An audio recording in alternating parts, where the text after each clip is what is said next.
کبھی کبھی آپ لوگوں کو یہ فیل ہوتا ہوگا کہ یار زندگی کے شاید سارے راستے بند ہو گئے، اب کوئی راستہ ہی نظر نہیں آتا، صورتحال اتنی سنگین ہے کہ کوئی سمجھانے والا بھی میسر نہیں ہے، پریشانیوں کا ایک انبار لگا ہوا ہے، مصیبت و آلام کے کوہ گراں ٹوٹ رہے ہیں ہمارے اوپر۔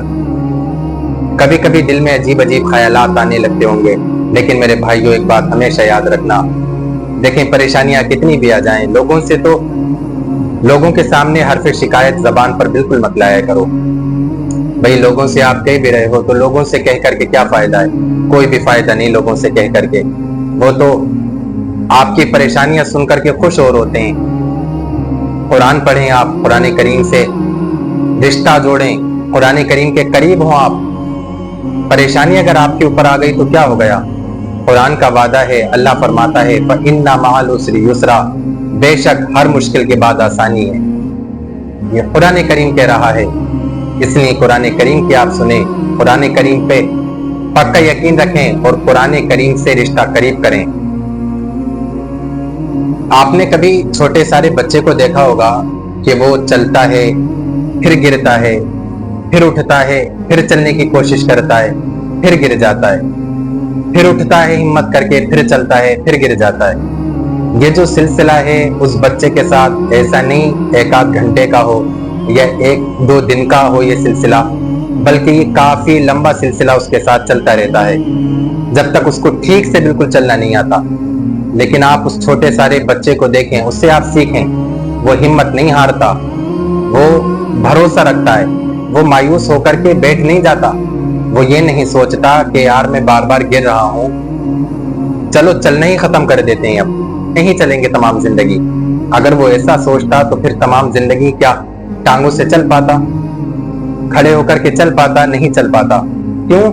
کیونکہ وہ بھروسہ اپنے اوپر سے ختم کر دیتا، یقین ختم کر دیتا اپنے اوپر سے، اس کو امید ختم ہو جاتی۔ لیکن وہ ہمت کرتا ہے، چلتا ہے، گرتا ہے، پھر اٹھتا ہے، پھر چلتا ہے۔ ایسا کیوں کر رہا ہے وہ؟ کیونکہ اس کو خود کے اوپر بھروسہ ہے، خود کے اوپر اس کو یقین ہے، خود کے اوپر اس کو امید ہے، اور ایک دن ایسا آتا ہے کہ وہ اپنے پاؤں پہ آپ کو چلتا ہوا نظر آتا ہے۔ ہم لوگوں کے اندر کمی کیا ہے؟ میرے عزیزوں میری بات کا برا مت ماننا، لیکن حقیقت بات یہی ہے کہ ہم لوگوں کے اندر سب سے بڑی کمی یہی ہے کہ ہم اپنی امیدیں دوسروں کو بنائے بیٹھے ہیں۔ یعنی اگر ہمارے پاس کام نہیں ہے تو ہم گھر میں ہی بیٹھے ہیں، اگر سامنے والا ہمیں کام بتائے گا تو ہم کام کریں گے، اگر ہمارے پاس پیسے نہیں ہیں تو ہم خود نہیں سوچ رہے کہ ہمیں کیا کرنا ہے، ہمیں کیسے آگے بڑھنا ہے، بلکہ ہم یہ سوچ رہے ہیں کہ یار کوئی رشتہ دار سپورٹ کر دے یا کوئی دوست سپورٹ کر دے تو شاید ہم آگے بڑھیں۔ ہم خود آگے چل کر کے راستہ نہیں دیکھ رہے، ہم خود آگے چل کر کے دوسروں کے رہنما نہیں بن رہے، لیکن ہم خود یہ سوچ رہے ہیں کہ کاش کوئی ہمیں راستہ دکھانے والا مل جائے، کاش کوئی ہمیں چلانے والا مل جائے۔ بڑی پریشانیوں میں گرفتار ہیں، ساری پریشانیاں ہمارے ساتھ ہی آ گئیں۔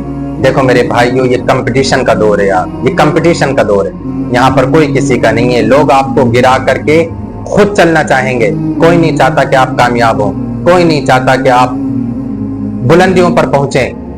اور آپ یہ نہ سوچیں کہ اتنی ساری پریشانیاں اللہ پاک نے ہمارے اوپر دے دی۔ اللہ کہتا ہے لا یکلف اللہ نفسا الا وسعها، قرآن کریم پڑھیں، جو ہمارا کانسٹیٹیوشن ہے، جو ہمارا پرسنل لا ہے۔ اللہ فرماتا ہے کہ کسی بھی انسان پر اس کی طاقت سے زیادہ بوجھ ہم نہیں ڈالتے۔